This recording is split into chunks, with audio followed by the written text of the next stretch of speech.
Right, a huge welcome for the first time to author John Heyman with The Falsification of History and What Was the Real Truth Behind the Sinking of RMS Titanic in 1912. Taking us back 100 years to the famous Titanic disaster, which hit an iceberg and sank, right? Well, maybe it did. John covers inconsistencies with the official tale. Dear me, not that one again. Famous names in the finance world, Rothschilds, Rockefeller, JP Morgan, and possibly a business venture that didn't work out, culminating in the loss of Morgan's no-claims bonus, possibly paid for with innocent lives.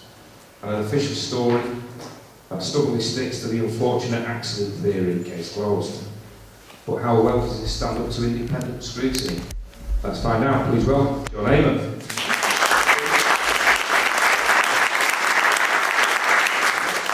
Thanks very much, everyone, and welcome to the real story about the sinking of the Titanic. Just first of all, can everyone hear me at the back? Okay. Yeah. Okay, good. Right, what I'm going to tell you tonight is quite a complex little tale, or quite a complex large tale. So what I've tried to do, I've put together a PowerPoint presentation that hopefully tries to simplify it. You must bear in mind that there are 2 or even 3 strands running concurrently through the whole story. And of necessity, I do tend to skip from one to the other and back again. And I try to make it make sense, but please bear with me if there's bits that you don't follow, because like I said, it is quite complex, but it does all come together at the end. So hopefully bear with me. And the other thing to bear in mind is that I'm not a professional speaker, I'm a writer and author. So if you're all expecting Ian R. Crane, then you might as well get your money back now. I'll do my best. Okay, so off we go. We all know what that ship is, and we've had it thrusted as almost from being this high. This story has been part of our folklore for as long as anybody can remember in living memory. So we all know what that ship is, or do we? That's actually not the Titanic. It's identical twin sister, the Olympic.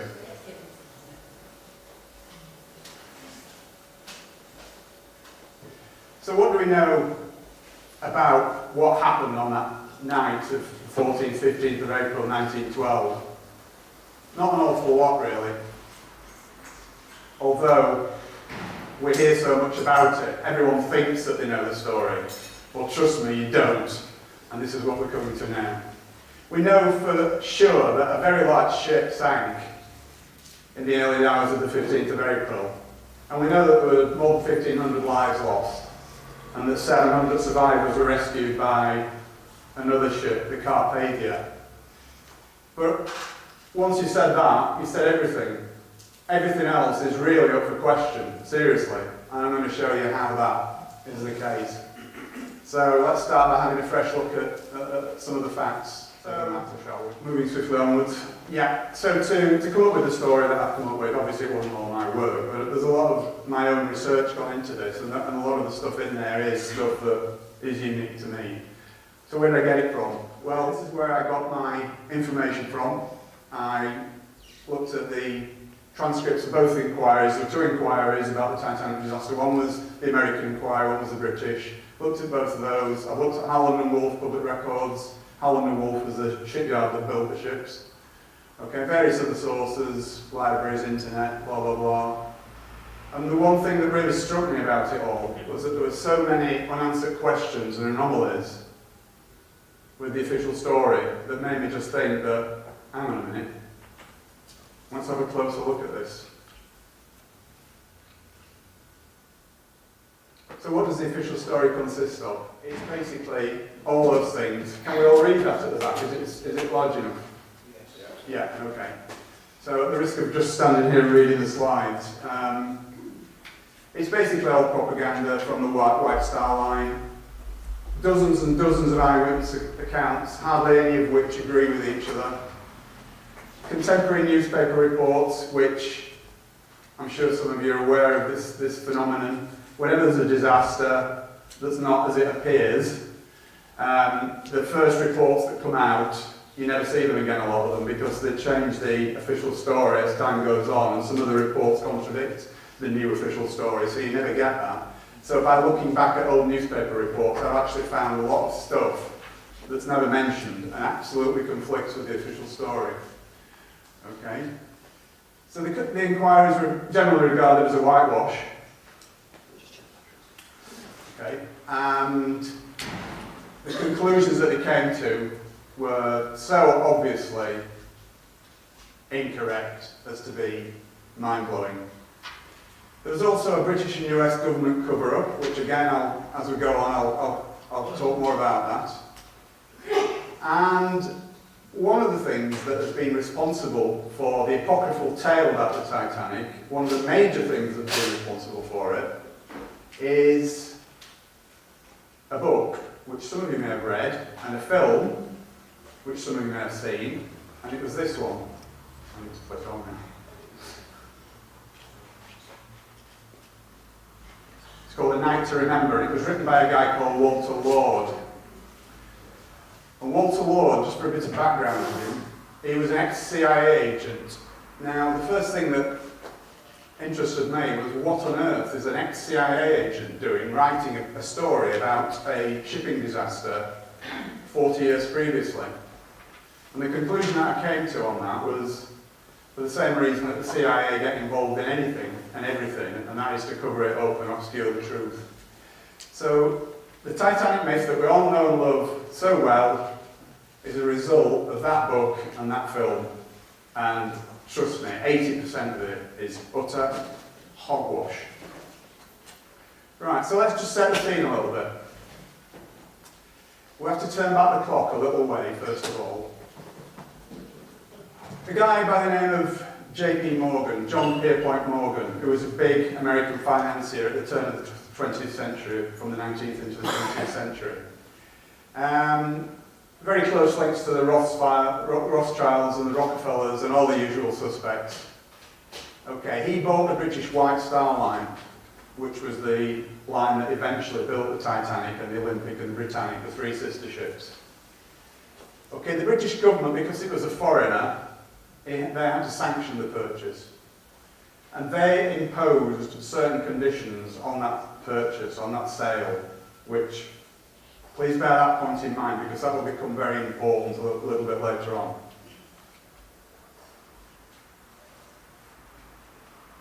Okay, there's Mr. Morgan himself. What a nice man.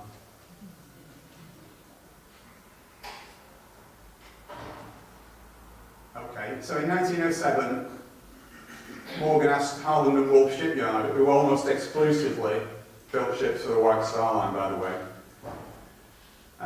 to build a new class of luxury liners, and he was going to call that the Olympic class. And work started, as it says there, in 1907 at Harland and Wolff Shipyard in Belfast. And it was going to be 3 ships. Firstly, the Olympic, closely followed by the Titanic and the Britannic, which came a little bit later.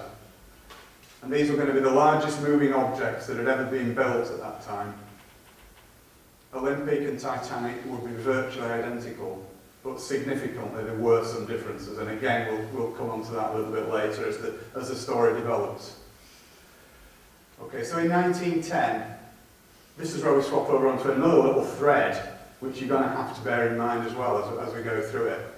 In 1910, in what appears at first sight to be a totally unrelated incident, 7 extremely high-powered American financiers met in total secret at a place called Jekyll Island, which is off the coast of Georgia in the USA. Okay?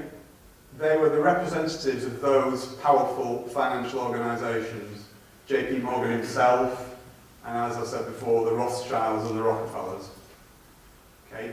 It was all done in absolute secrecy, and this is documented, and the documentation is available, so this is not my speculation. No surnames were used at all. And their plan was to introduce something into the American economy called the Federal Reserve Bank. Now, I guess most people have heard of the Federal Reserve Bank.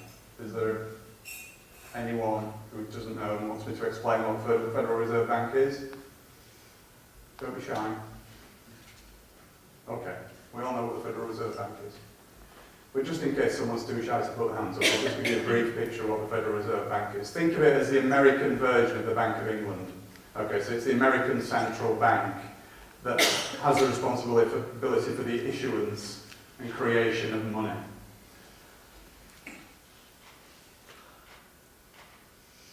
Okay, now,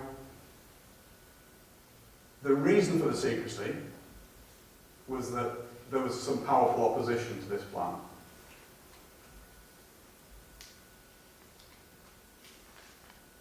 Okay, we've covered that. Why was the Federal Reserve Bank so important? It was one of the next step in their plans for world domination, basically. They needed the Federal Reserve Bank to just backtrack, say, 20 years before 1910 to about 1890.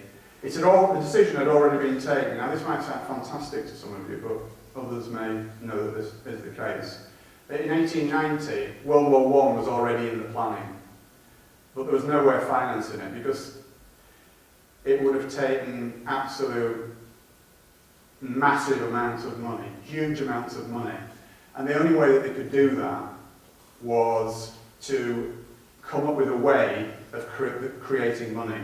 And the way that they decided to do that was by introducing the Federal Reserve Bank, which was basically going to usurp from the American government the ability to create and introduce money into the economy. So it was so important because World War I was a big part of their plans for the 20th century, and that's why it was brought in. But as I say, there were powerful interests opposing the Federal Reserve Bank, not from any benevolence of the masses, of the ordinary people, but only because it would seriously diminish their own fortunes. And this guy was one of them, Benjamin Guggenheim, you may recognise the name. Another guy was John Jacob Astor, and Isidor Straus. Now, neither of these were three of the richest men in the world, but none of them derived their own fortunes from finance. It was industry, retail, leisure, but not finance, and that's very important. I'll just give you a moment to read that. I won't read it out myself, but that's an important statement from Henry Ford that Henry Ford made in 1918.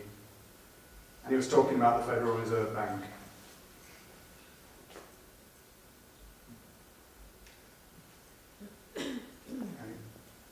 And a little bit more recently, a gentleman by the name of Benjamin Fulford, who some of you may have heard of, came out with that statement, which is what we're talking about tonight, basically. Part of what we're talking about tonight. Okay, so why were these powerful guys opposed to the Federal Reserve? Because, as I said, they knew that the Federal Reserve would undermine their own personal fortunes because they weren't going to be involved in it, basically. So it wasn't through any benevolence that they were opposing it. It was purely selfish reasons. So let's get that up front straight away. The reason that it would impact on their own personal fortunes was because when you introduce a way of creating money into the system that is not done by the government and it's done by private interests, every note that comes into circulation, and this is true of our country today even, has a portion of interest attached to it, which is owed to the bankers, right? So the Bank of England produces money, and it's not the government that asks the Bank of England to do it. The Bank of England does it as a private corporation, and the government has to pay interest to the Bank of England, believe it or not. And that is the reason for the national debt, nothing else. So any other BS that the government comes out with for the national debt is nonsense. I'll tell you right up front, right now, it's because of the way the Bank of England operates. So, and that causes extreme inflation. We all know that throughout our lifetimes, how much prices have gone up, how much wages have gone up, maybe not in the same proportion, but things just constantly go up. And the reason for that is not the rubbish that we're told by the media and the government, it's because the interest has to be paid to the bankers, and that's the only reason for inflation. Okay, so extreme inflation will be very dangerous to these guys who oppose the Federal Reserve, and it could even have destroyed their fortunes, so that's why they were opposed to it. Indeed, after the Titanic incident, just so happened that Mr. Morgan himself acquired their businesses anyway. So, just something to bear in mind. Okay. Morgan was also the largest shareholder in IMM, which is International Mercantile Marine, which were owners of the Californian. And for those of you who know the Titanic story, you know that the Californian was the ship that got blamed, or the captain of the ship that got blamed for the Titanic disaster. Okay, so Morgan was involved in that too. And the reason for that will become apparent as well. Okay, and IMM also owned the Lusitania, which, as it rightly says, that's another story for another time, but believe me, that isn't all it seemed as well. Okay, let's just look at the general situation surrounding Atlantic crossings in the 19th century. After all, the 1912 and 19th century had only finished 12 years previously. But it was mainly immigrants going to America. And basically, the ship owners didn't care. They were just worthless lives, these people, you know, just poor people. So they overloaded the ships, they overinsured the ships, insurance scams were absolutely rife. They didn't care. Okay, and it was also an industry that was noted for fraudulent practices. So, moving on apace. The first of the ships off the production line was the Olympic, which was to all intents and purposes identical to Titanic, and that was launched early 1911 and had its maiden voyage on the 14th of June that same year. Now, Olympic was not immune to little disasters itself. It had quite a few, shall we say, mishaps. On its maiden voyage, it almost sunk an American tug. Okay, but the biggie, as far as Olympic was concerned, was that in September of that same year, as it was leaving Southampton Harbour, steaming down Southampton water to head out into the Channel, it was involved in a horrendous accident with a Royal Naval cruiser called HMS Hawke. Now, that is never publicised, alright. It is available information, I'm not saying you couldn't find it out. But how many people knew that? Put your hands up that actually happened. Okay, about 6 people, fine. Okay, so, yeah, very important point. Now, the damage to Olympic was far more serious than they first thought. It limped back into Southampton Harbour for initial testing. There's HMS Hawke. That was almost a write-off as well. But Olympic limped back to Southampton, and they did the initial damage assessment, and they found a huge hole. And by huge hole, I mean a huge hole. You'll see a picture of it in a minute. But even worse than that, there was all sorts of unseen damage as well. There were bent and broken beams, metal beams. There were thousands, hundreds of thousands of rivets that popped. Steel plates were completely ripped away. It was a mess. It was a mess. There we are.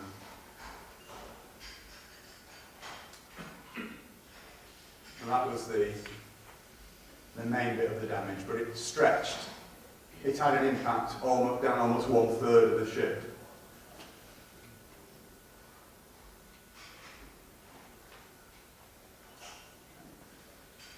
Now, the biggest problem that it had was it had twisted the keel of the Olympic, and this was causing a huge list of port. It was quite dramatic, actually, the list of port, and again, that becomes important in a little while. Even the temporary patches to get it back to Belfast, because bearing in mind in those days, this was the biggest ship that had ever been built in the world. The only place where there was a dry dock big enough for it was at Belfast. So they had to patch it up at Southampton as best they could, using divers, to get it back to Belfast, to the dry dock. And even the patches, to enable it to do that, took 2 weeks. Okay, so back to the dry dock for proper damage assessment in October 1911. In the meantime, whilst all this was going on, any accident involving a Royal Navy ship, there has to be an inquiry, and that inquiry is undertaken by the Royal Navy. And of course, wouldn't you just know it, who was at fault for the accident? It was the Olympic. Now, this was pretty serious. pretty serious. The Lloyd's of London declined the insurance claim, which was an absolutely massive blow to the White Star Line.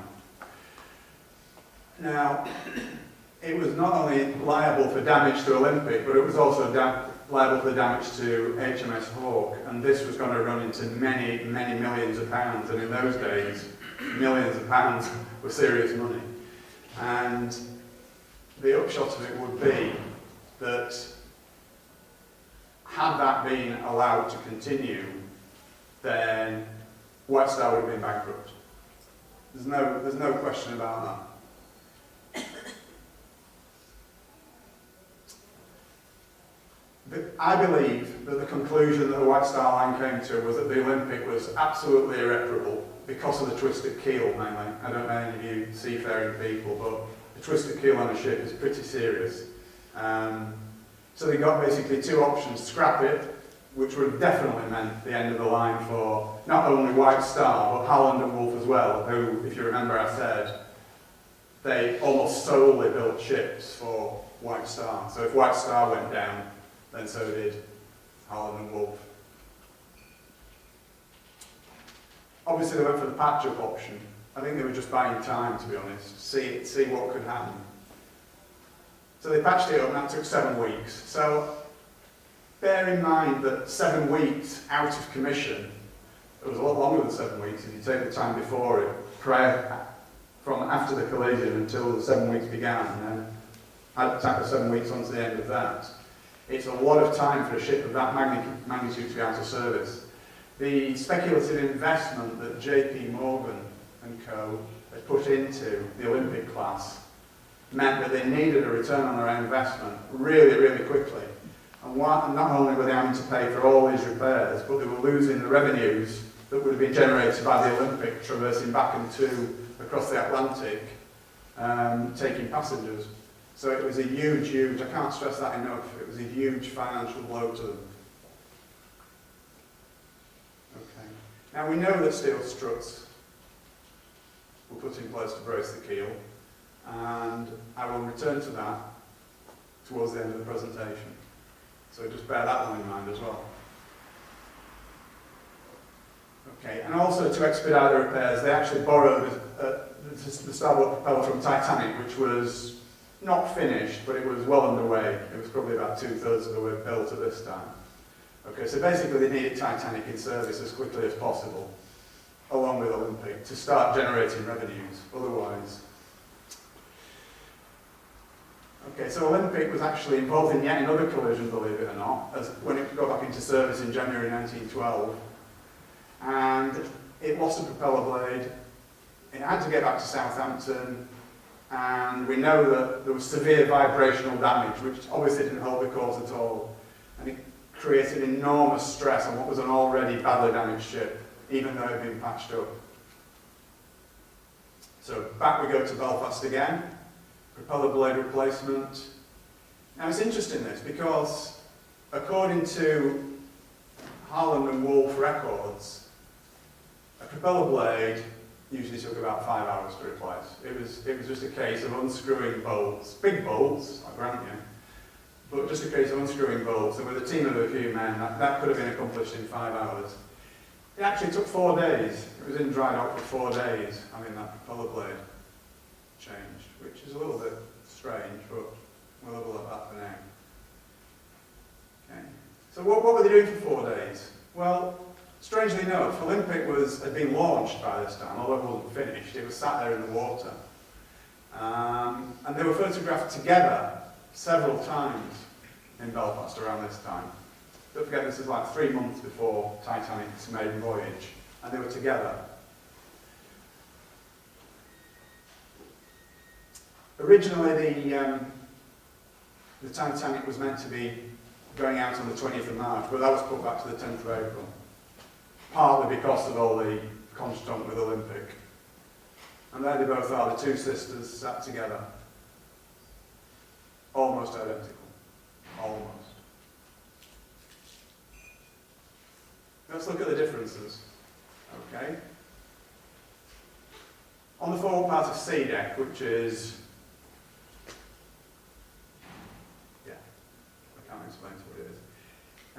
Olympic had 16 portholes, unevenly spaced, and Titanic only had 14. So if you see pictures of the two together, it's easy to tell which one's which. Okay. And on the after part of E-deck, Olympics was open, and they decided to enclose Titanic, for whatever reason, best known to themselves. Okay, so did they switch them? Well, let's have a look.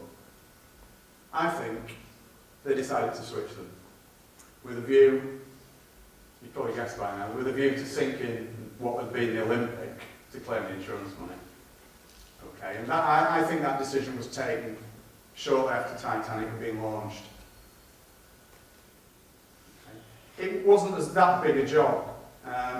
In those days of non-mass communications, there weren't hundreds of photographs, there weren't TV programmes about them, there weren't news broadcasts about them. It would have been quite simple to do. They took a hand-picked group over one weekend, and there is apocryphal evidence for this, that there are urban legends existing amongst the White Star, amongst the Harland and Wolff, the descendants of the Harland and Wolff workers from that time, that said that they'd been passed down from grandfather to father to son, that this had gone on.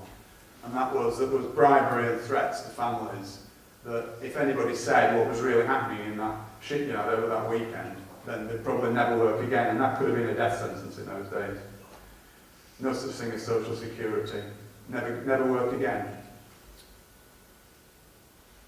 And as I say, it would have been a reasonably simple procedure. Okay, only minor changes. They put carpets down in Titanic, which they never planned to do, and the reason they did that, I think, was to cover the scratched lino from what had been originally Olympic. Okay. They need to change the nameplates, they need to change the life belts, they need to change the lifeboats. And there's Titanic when it was launched with the 14 portholes on sea deck. And there's Titanic on its maiden voyage with 16 portholes. Draw your own conclusions from that. Okay. So what other evidence do we have? Okay. There are photos showing 16 portholes, one of which you've just seen by magic.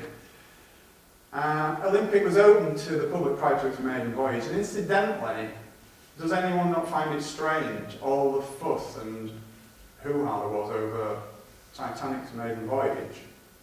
And yet Olympic didn't get that. Why would that be? Olympic was the first one off the production line. Surely that should have been reserved for, as I say, the first one off the production line, not the second one. But again, we'll come back to that.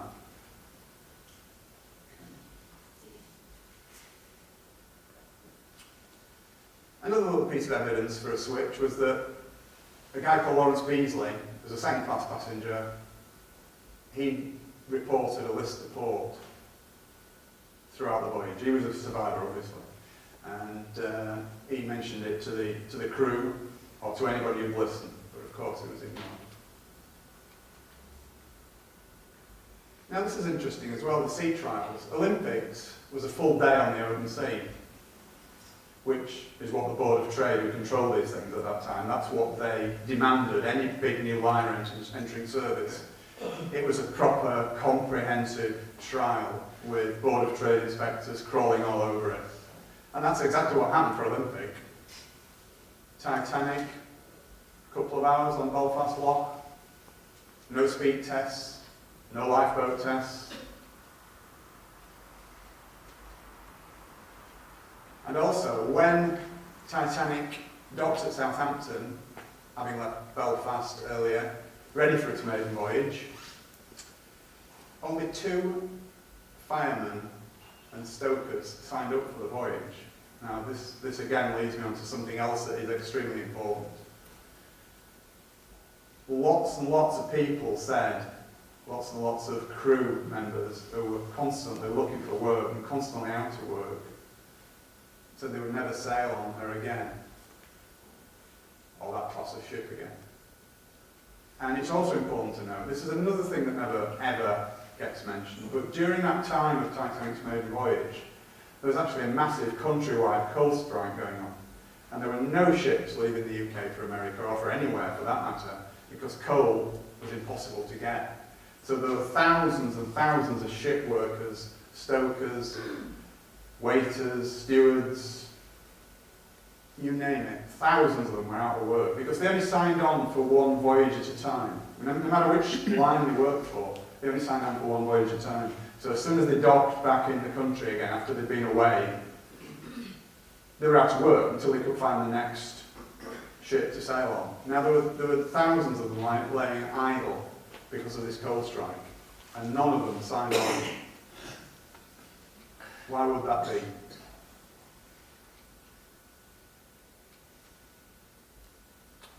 So just to recap a little bit, why would they make the switch? I'm making a serious allegation here. Why would they make a switch? Well, as it says, Olympic was virtually worthless. It was uninsurable. Damage beyond economic repair, I believe. White Star Line and Harland and Wolff would have been bankrupted. So did Mr. Morgan, forever with an eye for the main chance, look at it as an opportunity to kill two birds with one stone? Because now this leads us back to the other thread, which is the Federal Reserve again. We have the opponents of the Federal Reserve, Messrs. Guggenheim, Astor and Strauss. It would have been far too dangerous to just bump them off in separate accidents. It would have just been so obvious. Who would suspect that in the aftermath of a shipping disaster of that magnitude that these people have been murdered? If they were murdered, of course. So, back to J.P. Morgan's kill two birds with one stone. Not only was he going to sink the Olympic disguised as the Titanic and claim his insurance money, he was also going to get rid of these guys who could have made life very, very difficult for him and his oppos and their plans for world domination. Okay.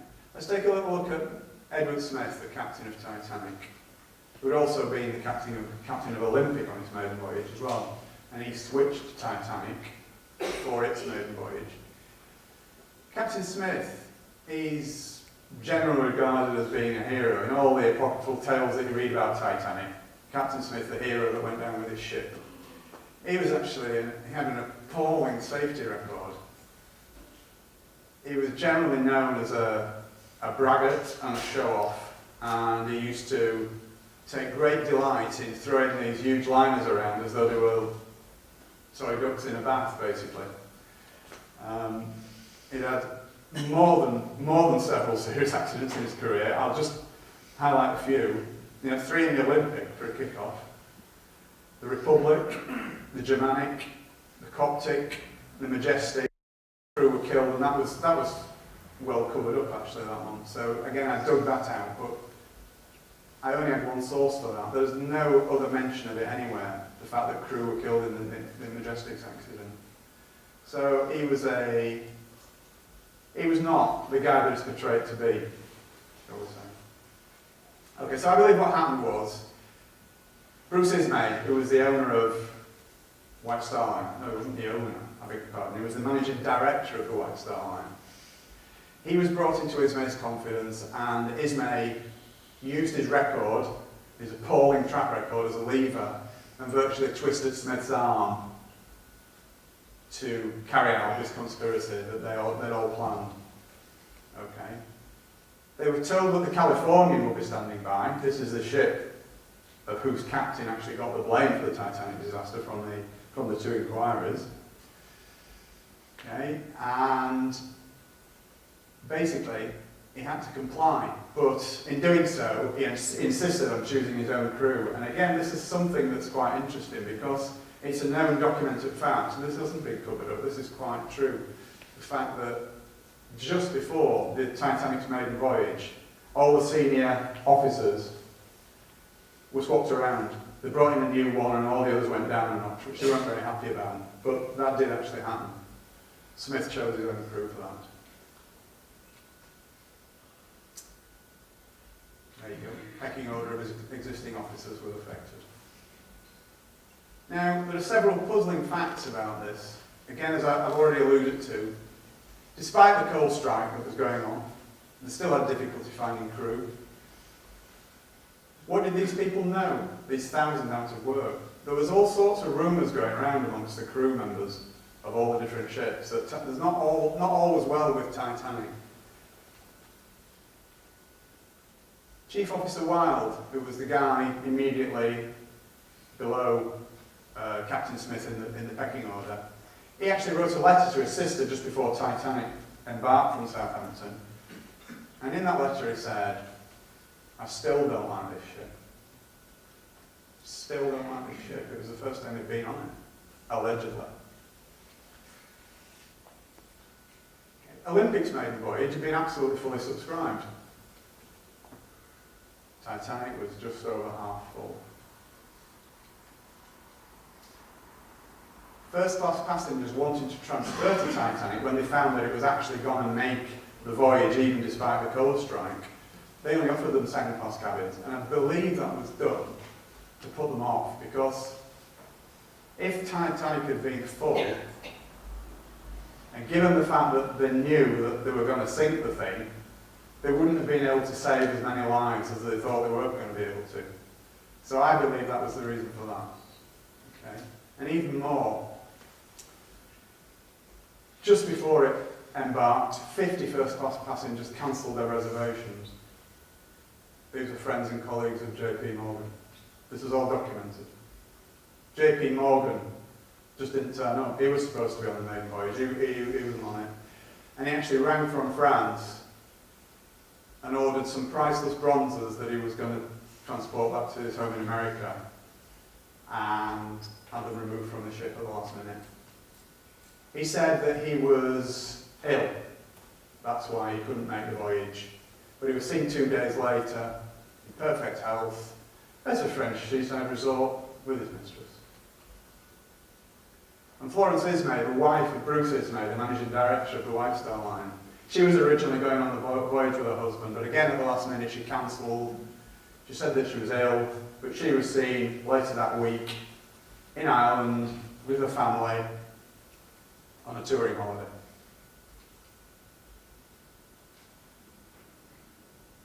Okay. So what do we know about the Californian? We all know that the Californian was the ship that never came to Titanic's rescue and got the blame for the disaster. Yeah? Is everybody aware of that fact? Right, well, California, this is quite an interesting issue as well. Again, despite the coal strike, Californian left England, I think it left London, 5 days before Titanic. It's had a full complement of coal somehow. Nobody knows how or why. Well, we know why, perhaps. It's had no passengers. I mean, just that fact on its own. It's had no passengers. Why would you send a ship across the Atlantic with no passengers? People were clamouring for passengers across the Atlantic. Everybody was stranded because there were no ships leaving. So the one that is leaving has no passengers. Does that make sense? It's just me. Okay. And also, this is really interesting. I was gobsmacked when I read this. I'm sure you will be as well. There was no cargo. Does anybody know what the cargo was on the California? The only cargo that they had? No. Sorry? No. 3,000 woolen sweaters and 3,000 woolen blankets. Exactly. There she is, the Californian, and there's Captain Lord, who was the master of it. So, on the 14th of April, the Californian came to a dead stop in the middle of an ice field. Now, the story we all hear about that is that, well, of course it stopped because it's in the middle of an ice field. It's too dangerous to carry on. No. Captain Lord, he was a tall man for those days. He was 6 foot. But for some strange reason, he decided to spend the entire night of the 14th and 15th of April on a sofa in the chart room fully clothed. Again, it's all documented. This is not conjecture on my part. It's all documented. He ordered the boilers to be kept fired. Now, normally when ships shut down, for whatever reason overnight, they shut the boilers down to save fuel. Okay? And the crew were made to be on standby overnight. Okay? So what was he expecting? What was he expecting? I can't imagine. I really can't imagine. So back to go to the Titanic, and again, I'm sorry we keep having to swap around, but because everything's happening concurrently, it's not just a chronological story, it's backwards and forwards, so I hope you're sort of following it, and I do apologise for the intricacies of it, but it's the only way I can tell it really. Okay, so again, I mentioned this before, huge fanfare and build up to the maiden voyage. Olympic, nothing. Could it possibly have been the reason for Titanic's massive publicity? Was it to attract the social greats of the day to it in great numbers, including Messrs. Strauss, Guggenheim, etc.? In fact, much of American high society was aboard.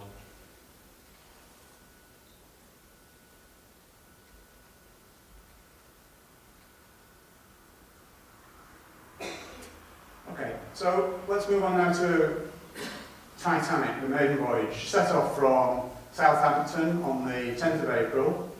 She called it Cherbourg in France, and then she called it Queenstown Island, which is now called Cove Island, and then set off across the Atlantic. And late on the evening of the 14th of April, we know that the Titanic received 6 messages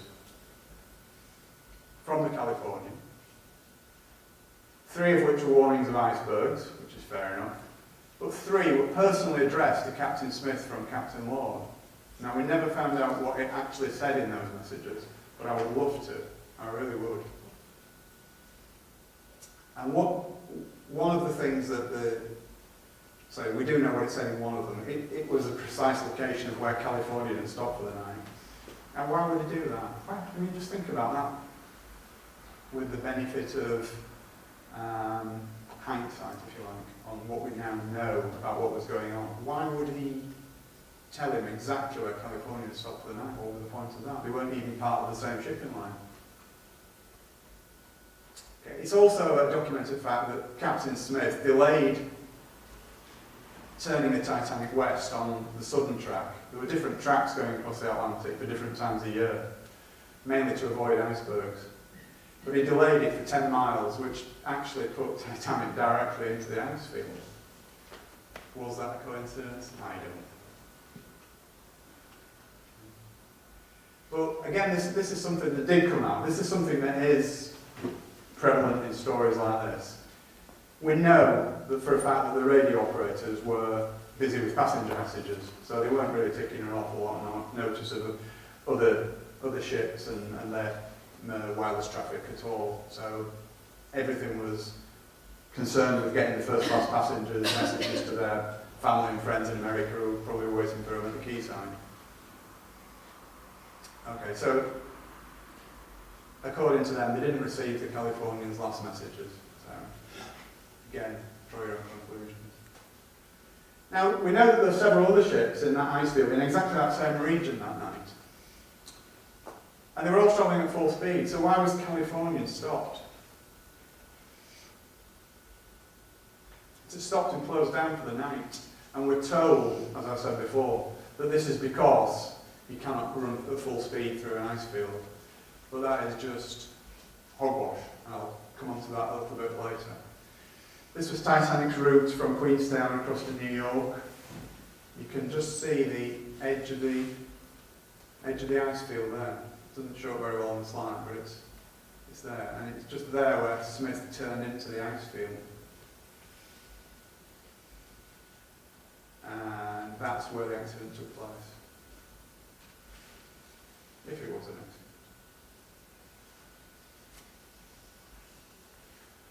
accident. Okay, so get to the actual incident itself. It's 11 o'clock in the evening, 2 lookouts, Fleet and Lee started their watch, their shift. Okay.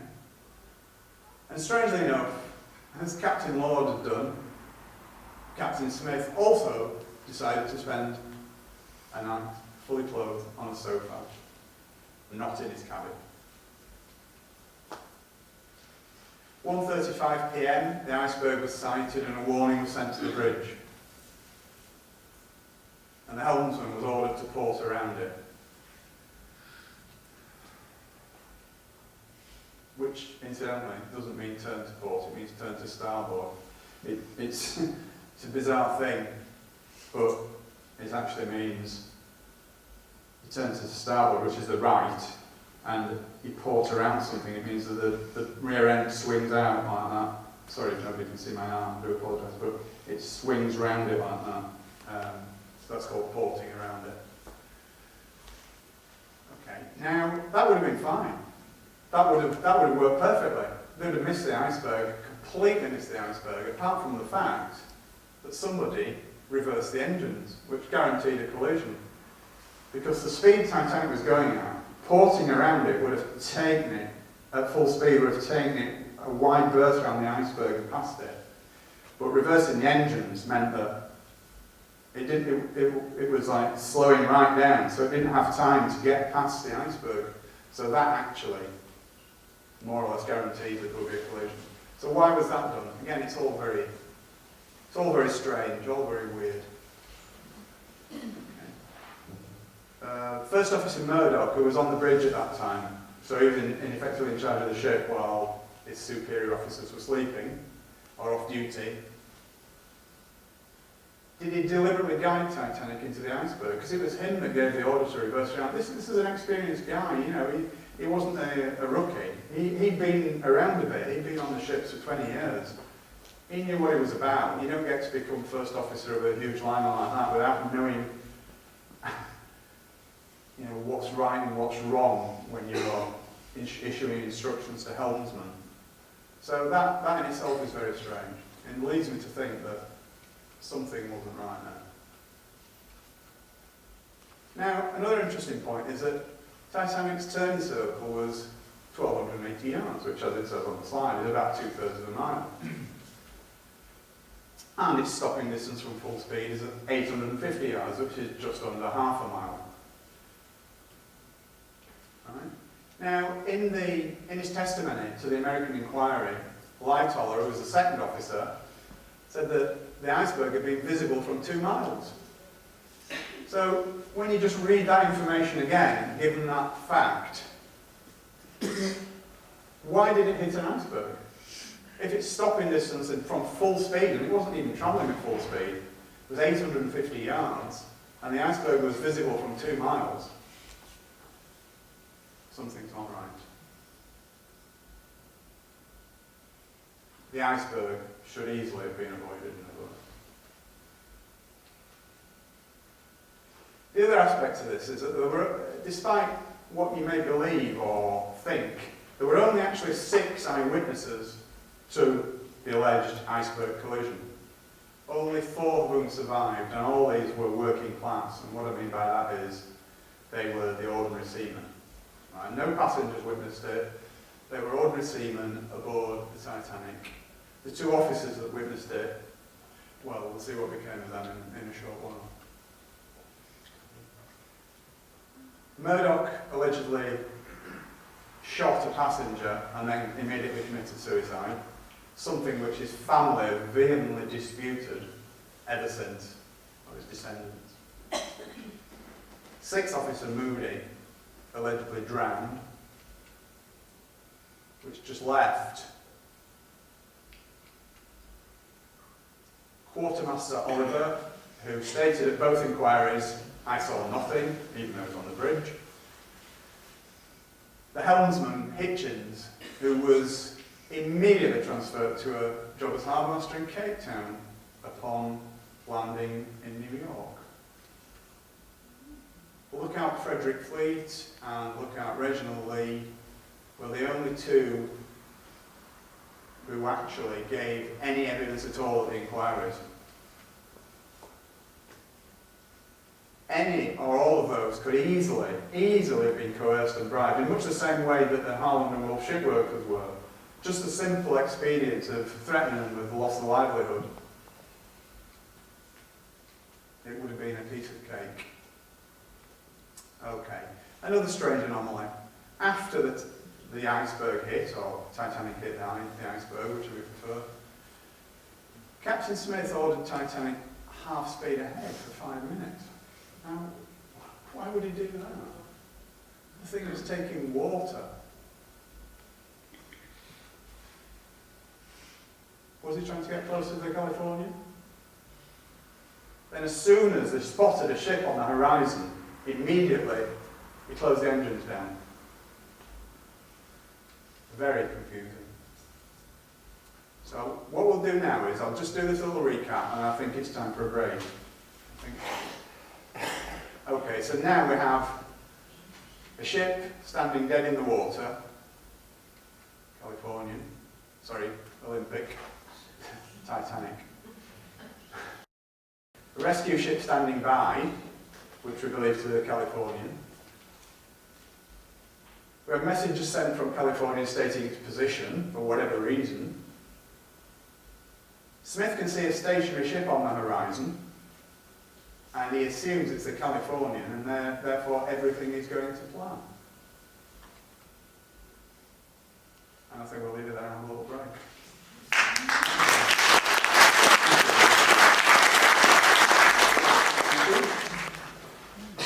Where were we? Let's go back a sec. Just give you a couple of seconds to read that. That's where we were.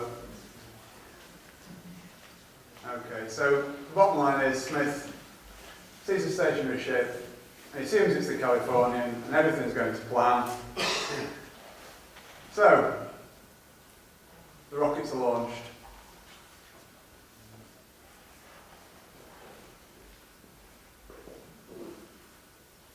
Okay, so Titanic starts sending out its signal rockets around midnight. The signals were seen by the Californian's crew, but only white ones, and that's significant because Captain Lord was heard to ask his senior officers more than once what the colour of the rockets, the ship that they could see on the horizon was sending up, and he was told white every time he asked, and he kept asking the same question over and over again. Was he expecting red or blue? Because Titanic actually sent red, white and blue signals up. So Lord actually did nothing because he kept being told that it was white signals only. So that begs the question really, were these white only rockets, were they from another ship?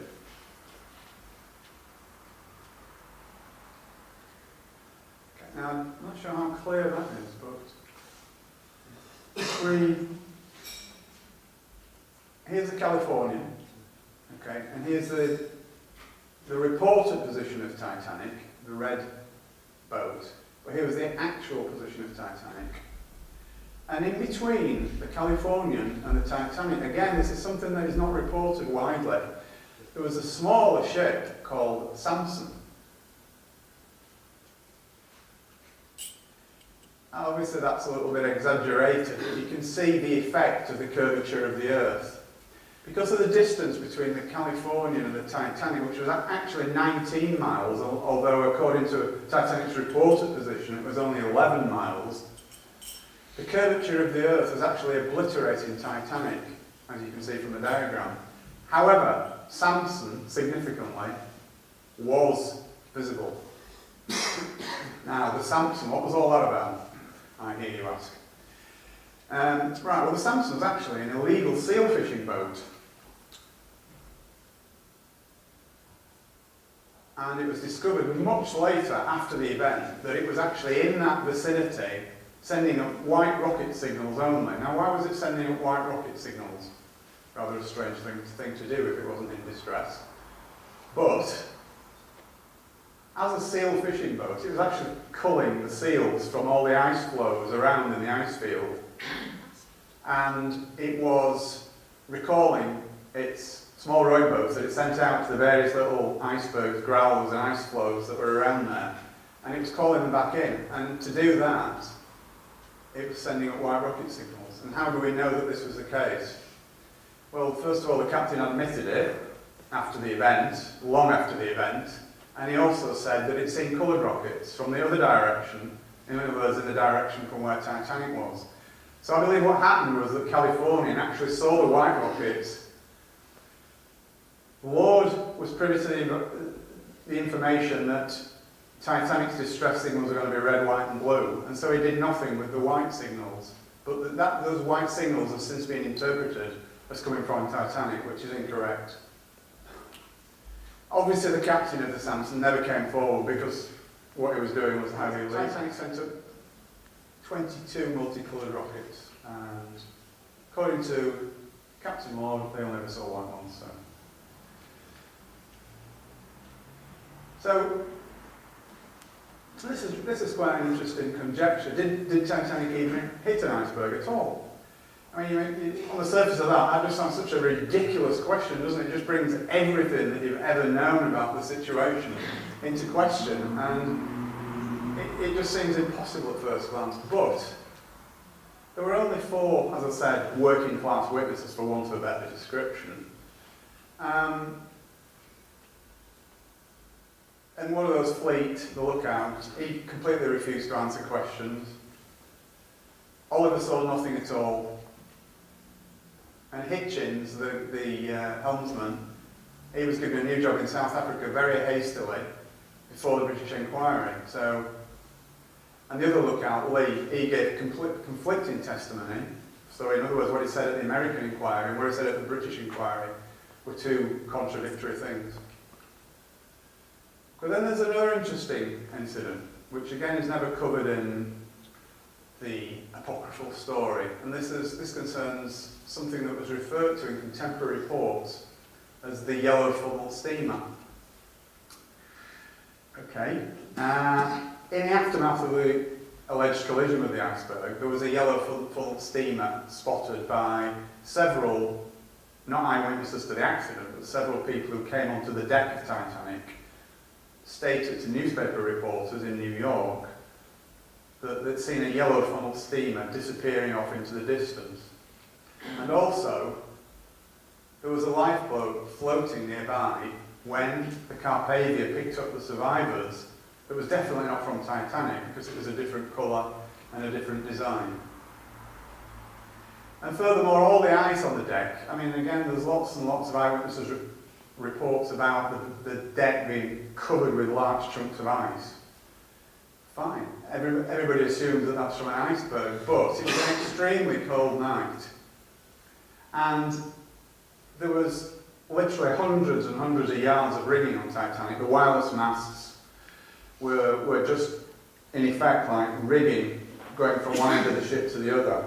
And they would have been at 28 degrees Fahrenheit, which is what the temperature was at the time. They would have been absolutely liberally coated with ice. Any collision at all would have shaken loose literally tons of ice from not just the rigging, but from the masts and all the different cabins and structures on the deck.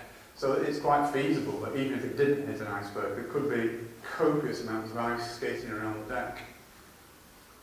So was the yellow funnel steamer perchance an icebreaker that did the disastrous damage to Titanic?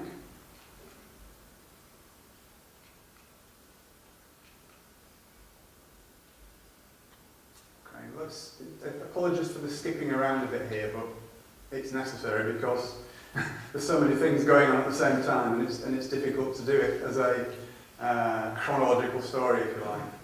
But Edith Russell, who was a British survivor, was adamant that she said that Titanic's officers told her that the Californian was on its way to pick up everyone. This was in the immediate aftermath of the collision with whatever it was. Okay, so the officers told her the Californian was on its way. The Californian wasn't on its way. The Californian wasn't even aware of where the Titanic was or what was going on at that point because it had not received its signals. So how did the officers know? The lifeboats were less than half full. Everybody knows that. I mean, they were. I mean, that's no exaggeration. The lifeboats were less than half full. But why would that be? What on earth would possess officers, experienced officers, to actually send out lifeboats half full? Well, we hear all sorts of stories about how that was, but to be frank, none of them stand up to close scrutiny. I believe that the reason that the lifeboats were sent out half full was that Captain Smith knew that the Californian was standing by, and he ordered the lifeboats sent out half full. He thought the Californian was closing on the Titanic, so the lifeboats were sent out with the intention of bringing them back again to ferry everybody else off as well. So it was an expedient at that time. Get as many people on board as you can on these lifeboats. Doesn't matter if they're not all full, because they'll be coming back very soon. Because the Californian is steaming towards us, closing the gap. So it doesn't really matter. Meanwhile, Lord was still waiting for his coloured rockets, and the Californian was just sat there doing nothing. And eventually, it actually dawned on Smith and the rest of the senior crew that the Californian wasn't coming, and by that time it was too late. Okay, around 5:30 in the morning, Lord actually discovered that the Titanic had sunk. They'd actually kicked the wireless back into action again, because the Californian's wireless had shut down at midnight. Don't ask me why, I don't know. It doesn't make sense, but it did. They got the wireless back on again at this time, and he found to his horror that the Titanic had already sunk. And he set off towards them at that point, but it was too far away to do anything. And at that same time, Carpathia was just actually reaching the lifeboats from Titanic that were all, by this time, tied together and floating along, being rowed along in convoy. Okay. All the lifeboat passengers were taken aboard Carpathia and given medical aid. Bruce Ismay, the managing director of the White Star Line, who you remember was on board the ship for the maiden voyage, but his wife wasn't. He was allegedly in complete and utter shock, distress. He was taken to the doctor's cabin and sedated, but that's contradicted by the fact that at around that time he also sent 3 messages around 10 minutes apart to the White Star officers in New York. So again, a strange anomaly. And once they arrived in New York, all the crew were immediately subpoenaed to attend the official inquiry, which was to take place the following week. Sorry about this. Skip some. That's an interesting photograph, actually. It's nothing to do with the conspiracy at all, but it's just that's the first Titanic lifeboat arriving at the Carpathia. Somebody on the Carpathia took that picture, which is a very poignant.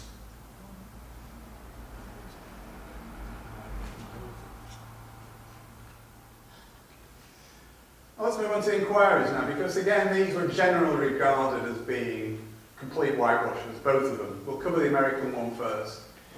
Incredibly, the witnesses that were called were restricted to only answering questions that they were asked without elaboration. So if they were asked a question, did such and such happen, they were allowed to say yes or no, but they weren't allowed to elaborate on that. Seems rather strange to me. Lightoller, the second officer, very evasive, almost as though he was working to a script. He was caught out lying time after time by the head of the inquiry. He actually claimed at one point that he was in the water for almost an hour, which is absolute abject nonsense. The water temperature was 28 to 30 degrees Fahrenheit, which means that in the water at that temperature, your life expectancy is around 4 minutes.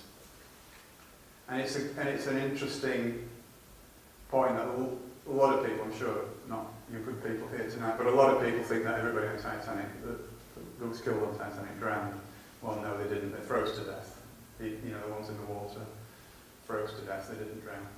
I guess some of them must have done.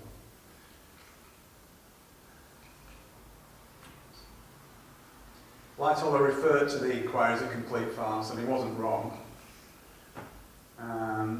Stacks and stacks of contradictory evidence. I've got loads of examples, but there's far too much to cover in an event like this without boring and all silly. Okay, Fleet, again, he was very intransigent, he refused to answer questions.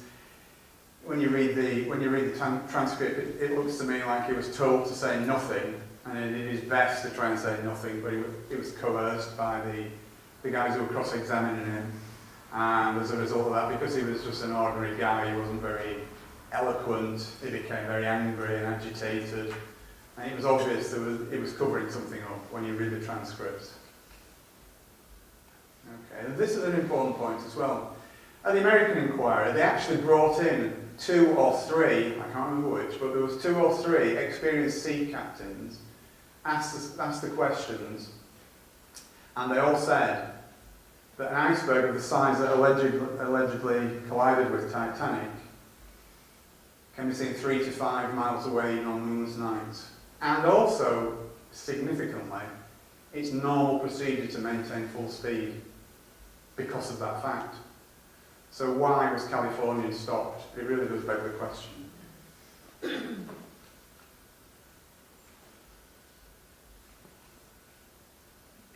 Okay, so a couple of weeks after the event, the surviving crew members docked at Plymouth Harbour in Devon, and they were immediately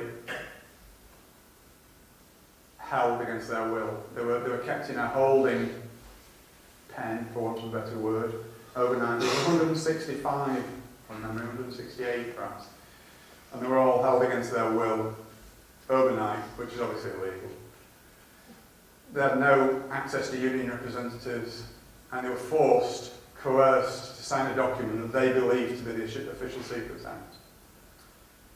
I think it's more than likely that they were threatened and bribed with the same old thing. Speak anything about what happened on that night, and you'll never work again. So moving on to the British inquiry. This was conducted under the auspices of the Board of Trade. The Board of Trade was the organisation that used to oversee anything that went on at sea. And it was the Board of Trade, for example, that set rules about the numbers of lifeboats that ships could carry. They did the inspections of ships that were meant to be seaworthy, etc. So it was done under the auspices of the Board of Trade, chaired by a guy called Lord Mersey, who was an interesting character actually, because Lord Mersey had been wheeled in on several occasions before, where there was sort of dodgy circumstances about ships being sunk, strange accidents, insurance scams, and he'd been used by the British government on more than one occasion prior to the Titanic inquiry. So he was quite a colourful character, was Lord Mersey. Okay, and it's interesting as well that the large loss of life was partly obviously, not wholly because of the conspiracy, but partly due to the inadequate Board of Trade lifeboat regulations, which said that they only needed to carry enough lifeboats for half the passengers in effect. So it was very extremely unlikely that any inquiry conducted by that Board of Trade would be anything approaching impartial, because it had to protect itself. Same old thing, isn't it? You know, we know the drill, we know the MO. And it was at the drill hall in London where the acoustics were so poor that neither spectators or press could accurately follow proceedings, so they couldn't really understand what was going on. And again, I believe it was all part of the same whitewash. Both inquiries, in fact, were regarded as a whitewash at the time. If you read contemporary newspaper reports, even the newspapers of the time were very pro-establishment, with making statements like whitewash and things like that. So, and interesting as well, Harold Sanderson, who was one of the directors of the White Star Line at the time, under his cross-examination, he referred to the Titanic as the Olympic all the time. On at least 12 occasions I counted in his testimony, he called the Titanic the Olympic, which might be just an accident, but and there's Lord Mersey, a pillar of the establishment. And that's an actual photograph of the inquiry at the drill hall at the time. Okay. So yeah, it was a whitewash. The British inquiry found that Captain Smith wasn't to blame. The lookouts weren't to blame. The design and construction of Titanic wasn't to blame. The officers and crew of Titanic weren't to blame. The White Star Line wasn't to blame. It was Captain Lord's fault. Obvious, really, isn't it? So it's poor old Lord as the scapegoat. Although I'm sure he was in on the plot, it was a bit rich to actually pin the entire blame on him. And unfortunately, that's what history has done. History tells us that Captain Lord was the villain of the piece. Okay, Mersey deliberately steered the evidence that way. Anything that was said that pushed the blame in any other direction, he shouted it down, he changed the subject, he moved them on. Yeah, ignored or shouted down any other version.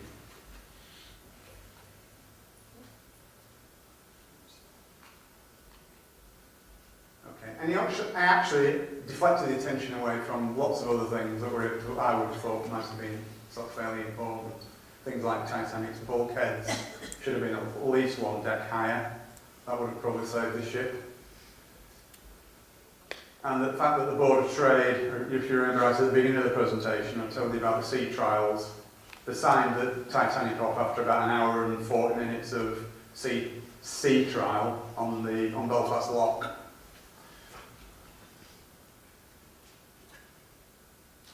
Okay, now where does the British government fit into all this, do you think? Because none of this could have been expedited without the collusion of the government.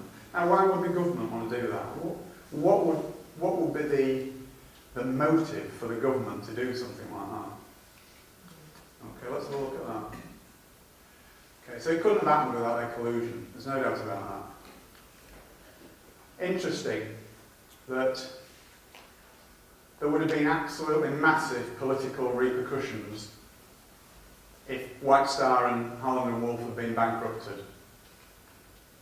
For a start, there would have been 25 to 30,000 people out to work in Belfast at the shipyard. And when you take into account all the dependent industries, that figure would have risen much, much higher.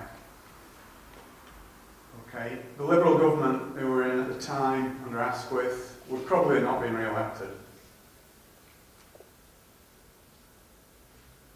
But more importantly than any of that, obviously important, but not as important as, if you remember, again, cast your mind back to the beginning of the presentation, I said that Morgan came to an agreement with the British government, which he had to do in order to take over the White Star Line in 1903. Okay, so in taking over the White Star Line, he agreed that any White Star Line ship at all could be requisitioned as troop carriers in the event of war. And given the fact that we know that World War I was already the plans for World War I were already well advanced, you have to trust me on that, it is true. This was extremely important. If Morgan had not had this agreement, he could have just taken the ships away. Even if the White Star Line had gone bankrupt, he would have been able to take away the assets from the company, which would have been the ships, and the government would have lost their troop ships. Which is what it says on the next slide, basically. As the major creditor, Morgan would have been perfectly entitled to exercise his rights to seize those assets, the ships, and the government would have had no troop ships. So the government therefore fixed the inquiries, in my humble opinion, in collusion with the US government, which did the same on their side of the pond. As we know, they all work together anyway, don't they? Okay, and then, well, not least of all this, there was an element of insurance scam involved as well. It cost 2.5 million in money at that time to build, which is, it's near like 200 million now, but it was 2.5 million it cost. The damaged Olympic would have been insurable for much, much less if it had ever managed to sail more than halfway across the Atlantic again. And it was a fact that White Star Line normally insured its ships for about 75% of the value. So even if Olympic, sorry about that. So even if Olympic had been, even if they'd been able to claim insurance on the Olympic, it would have been around 1.8 million I say the Olympic Titanic, we'll take you pick which one it is. In fact, the insurance on the Titanic was up the week before the main voyage to £3.2 million, which was a nice little killing for Morgan. Okay, now we're getting towards the end now, you'll be pleased to hear. But this is very, very interesting. Okay. As we all know, the wreck was discovered in, I think it was actually 1985, that's incorrect. I think it was discovered in 85 by Robert Ballard and a French underwater diving team. Obviously, we've all seen pictures of the wreck under the sea, and it's in extremely poor condition. Obviously after 100 years on the seabed, it would be, wouldn't it? That's not a surprising statement at all. Now, it's interesting that the grey undercoat was only used on Olympic. Titanic's was black undercoat. Okay.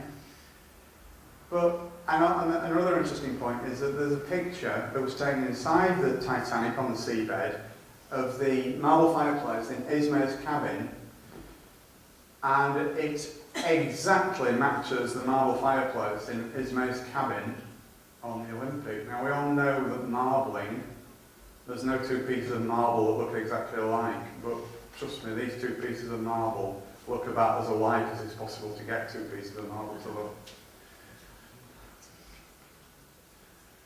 And the starboard propeller on the Titanic at the bottom of the sea is clearly stamped 401, and I'll show you a picture of that in a moment. And what's significant of that, you may ask? Well, if you remember, when the Olympic was back in for repairs, they pinched one of the Titanic's propellers. Now, Titanic's build number was 401.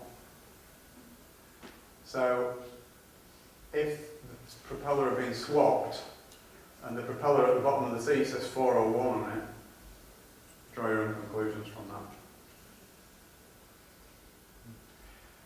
that. And importantly, when Ballard examined the wreck in detail, he had with him a set of blueprints of the Titanic.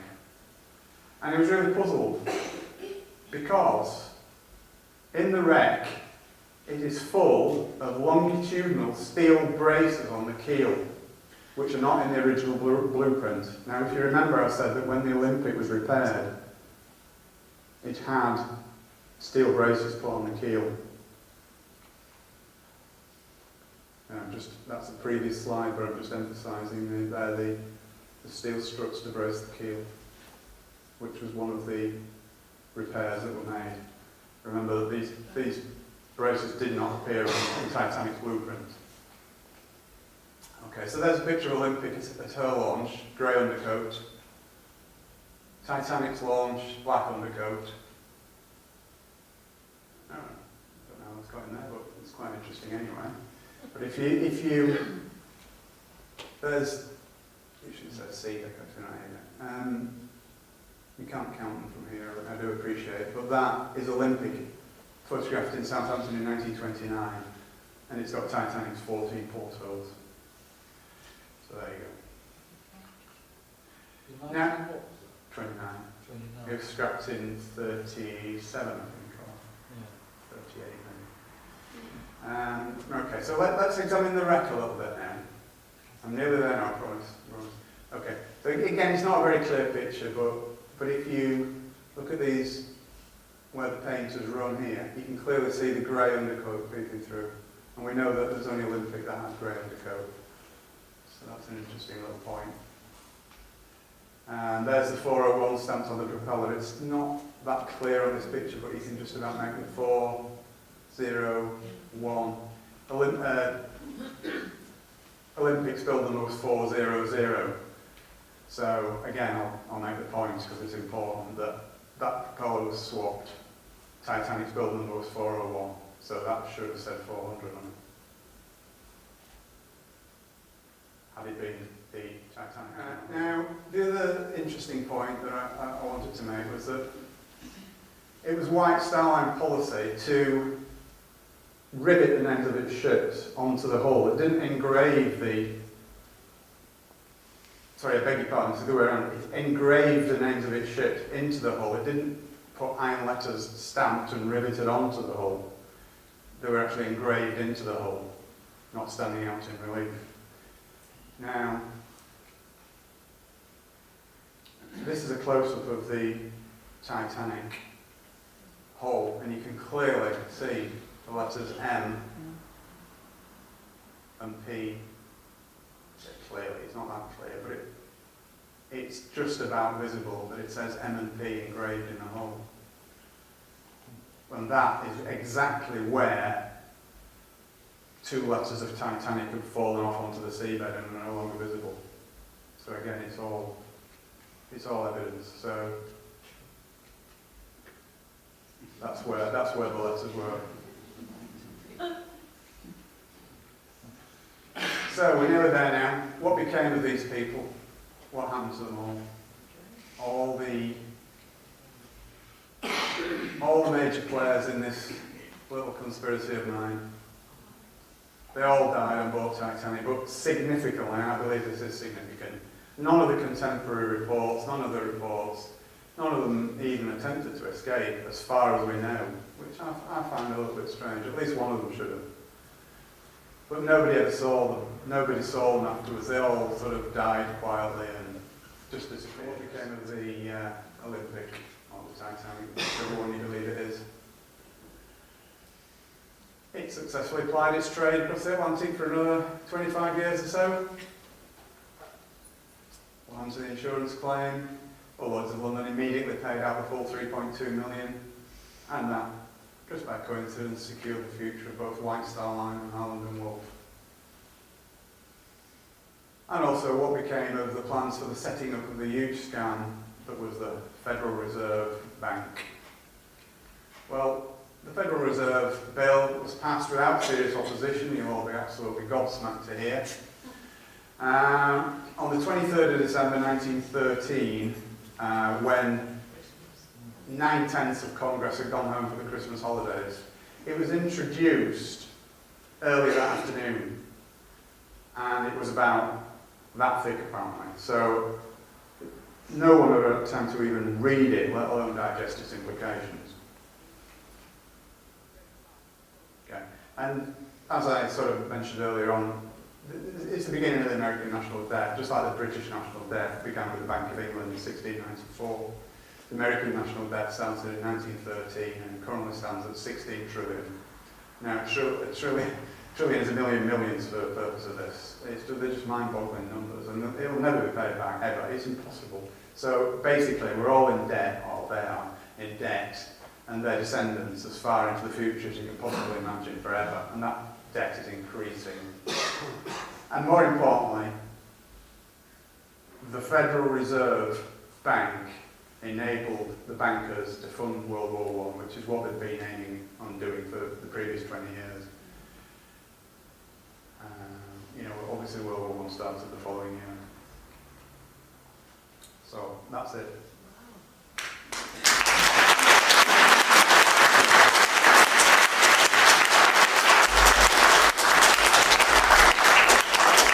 Some of it may be a little bit of a stretch, some of it might be a bit tenuous, but... Which person was it stated about the leadership? He's the managing director of White Star Line. Yeah. He survived. He survived, yeah. He got life, so... Right. Do you know the damage from the iceberg was anywhere near the massive damage to the Olympic in that collision? No, apparently all that bit of the ship is covered up. I know it's a good question actually, but no, that bit of the ship is covered up, so you can't. There's no evidence for that really. But interestingly enough, there is a picture, which I've not managed to get into the presentation, but there is a picture available on the internet of the Titanic leaving Southampton Harbour on its maiden voyage, and you can see there's a patch in the hull. You can't actually see a patch in the hull. They're slightly different coloured plates. Yeah, it could be just bad photography or whatever. But, They declared it the site of the Titanic national sort of monument thing, haven't they? So that down on it or. That's right. It's so you can go and have a look. it's regarded as a grade, isn't it? Yeah. Yes. Do you think this had anything to do with why the Americans didn't enter the war right at the very beginning regarding all the expansion? It's an interesting question, and I've not really given that any thought. But seems funny, it's like 2 or 3 years after the First World War Yeah, started. when yeah, but it- don't forget that even though it was in America, the Federal Reserve, I mean, these people transcend all countries. They're not just Americans. These people, if you follow the pyramids to the very top, they don't have any countries at all. It's just a free-for-all across all nations. You know, you could argue that all nations are only created anyway to create an illusion that we live under, that things are as they are. But these people know no country boundaries. The countries don't matter to them at all. So I wouldn't attach to them. Yeah, for people that can question the fact that powers that be would massacre thousands of people just to get part of their globalist plan, Yeah. you have to look at 9/11 and 7/7, exactly the same scenario. So you just treat it as cattle. Absolutely, you don't care. But interestingly, to go back to the time period when this happened, chivalry would have dictated that it was women and children first, Yes. and yet Ismay got off, and the industrialists that could have put a stop to the Federal Reserve went off the arm. Yes, exactly. Yeah. Ismay lived in shame for the rest of his life over what he did, because he actually he got into a lifeboat against orders from the crew, because obviously he knows the managing director of White Star Line. It was the crew that were in charge, basically. He had to do what they said, because, you know, when they're at sea, they were his boss, not the other way around. And they actually said, no, you can't go in. And he just got in. And he lived in shame for the rest of his life, and he died in the late 1920s, I think it was. But he'd immediately resigned from the White Star Line as soon as he got back to England. And his name was very black for the rest of his life. Points to the fact that they were probably killed on board rather than get the chance that they might have done cowardly and got on board like his himself. Yeah, absolutely, yeah, because they would have thought nothing about saving themselves, would they? Yeah, I see the point you're making. Yeah. Can I ask, you know the Of sequel course. that you said of Samson that was in the way so Yes. the ship didn't see the flags from the Titanic? Was Yes. that put there on purpose? I don't think so, no. I think that was just... all that planning and an idiot got in the way. Exactly, yeah, I think it was it's just one of those things that happen, isn't it? That just seems so silly to have gone to all those lengths and Yeah. then somebody just got in the way. I mean, you know, I don't claim for 1 minute that this is absolutely exactly what happened. I'm just putting this forward as a hypothesis. But a lot of the stuff I have actually, you know, I've not made anything up, put it that way. But what I have done is build a story around the stuff that I have found out, if you understand what I'm saying. So I'm not saying that my story is absolutely 100% correct, but what I am saying is everything that I've researched and found out is 100% So maybe correct. someone else on the boat that discovered Sorry, just move over here, I can't see for that much. the three passengers, Strauss and Guggenheimer. What happened to them, do you think? Do you reckon there was something- I think they were murdered. I absolutely think they were murdered, and the ship sinking was just a cover for that. How did they get them on the boat? Did somebody give them the tickets? Because that's a bit of a coincidence. No, because this is what I was saying about the maiden voyage of Titanic. It was made out to be this great thing, and anybody who is anybody is going to be on there, you know. Right. So that's why it was all hyped up to get people like that. They probably had an invite, but I think they paid for their own passages. I'm pretty sure they did. Yeah. Do you reckon somebody with an agent was on there that... I would say it's absolutely almost certain. Yeah. Yeah. See, it's interesting when you read the thing at the back of the book about all the people who were on board, Yeah. how fruitless some of these lies were when you consider that when they did all the survivors, it was all Lord such and such a person and manservant all the way down. Oh yeah. And yet you got Absolutely. probably 70% of them were not even working class, were they? That's right. Yeah, no, very, very few working class people actually survived. You know, it was very top heavy towards first class, Yeah. and second class a little bit more, but third class, but not as much as first. You know what I mean? Hi. Can you just enlarge Dr. Simpson on your comment that they were planning the First World War? Yes. 1890. It's a very big picture. I mean, the Titanic incident is just one tiny little jigsaw puzzle in a massive, massive picture. Okay. Were they planning a war, any war, or was it going to be between England and Germany? It was going to be between England and Germany because Germany, it was regarded in elite circles, shall we say, that Germany was getting too big for its boots. Right? Germany was taking trade markets away from the the British and the American corporations, which ruled the world then just as much as they do now.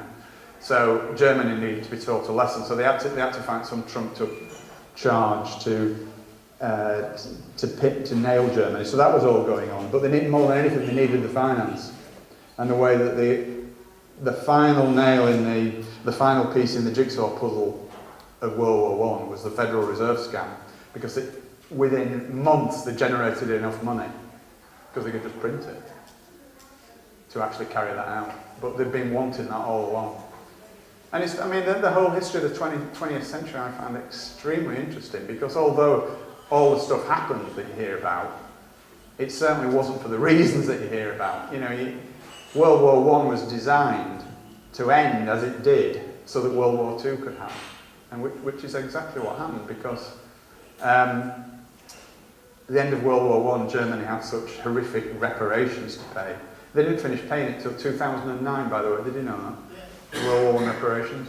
That they knew it would cause extreme austerity in Germany and extreme, shall we say, the big extreme parties such as the Nazis that would come to power, and they actually funded, it was the Americans that funded the Nazis anyway, because it was all part of the same master plan. They don't leave anything to chance, these people. I know it sounds fantastic to anybody who's not come across these ideas before, but I've been researching this stuff for like 10 years or more, and that's what I do. I don't have a job. I'm a full-time researcher and author now, and honestly, when you scratch just a little bit below the surface, the world is not at all like you imagine it to be.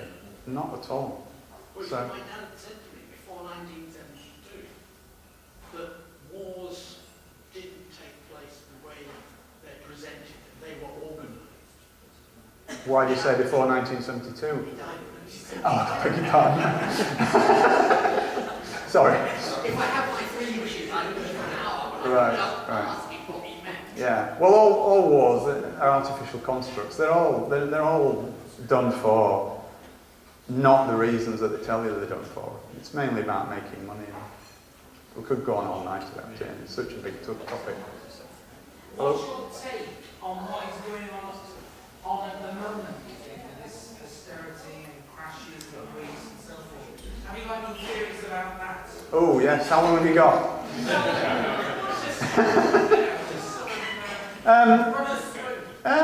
Well, again, it's only my view. I wouldn't